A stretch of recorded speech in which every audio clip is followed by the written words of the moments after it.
Binalikan nga ng mga netizen ang nasabing kung saan nagsimula ang love story ni na Carlos Yulo at Chloe.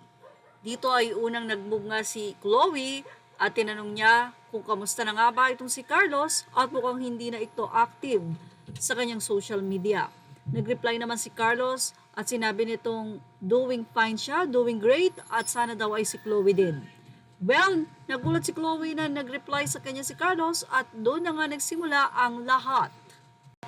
Dito na nga daw nagsimula na masira ang magandang samahan ng ama at magulang o ina ni Carlos Yulo.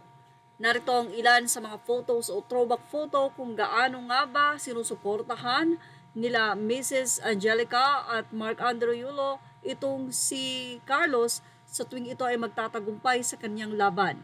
Say nga ng ilang mga netizen, ito ba ang nanay na walang kwenta? All out ang support kaya nakakadismaya sa mga nagko-comment na nilalait ang magulang.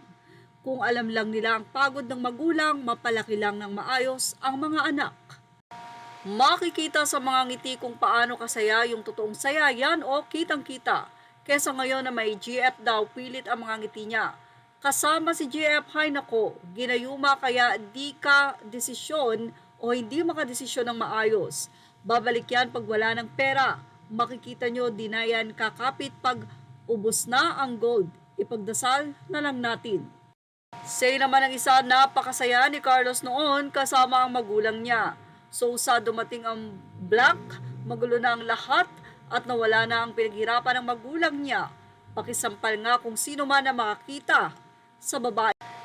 Pagtatanggol naman kay Chloe, anila anyway kahit sino at kanino naman pwedeng mag-chat or PM. Depende na lang sa'yo kung papatulan mo siguro, gusto rin ni Carlo kaya nagkatuluyan sila. It's his choice at mayaman ang lahi ni Chloe. First move is the key, yan ang sabi nila. At ang isa naman ay sinabing kay Bilis ng dating simbilis din yang mawawala, good luck. Hati-hati man ang opinyon ng mga netizen pero mas masaya pa rin kung magkakaayos ang pamilya ng Yulo at itong si Chloe.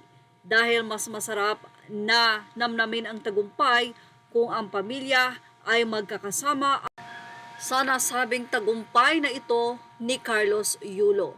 Marami pa rin ang umaasa at nananalangin na ang pride, ang bawat sakit na meron silang dinana sa isa't isa ay mawala at maglaho na at pag-ibig sana ang manguna sa kanilang pamilya.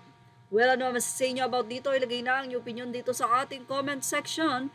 Images are all credit to the rightful owners. Thank you for watching Showbiz Now.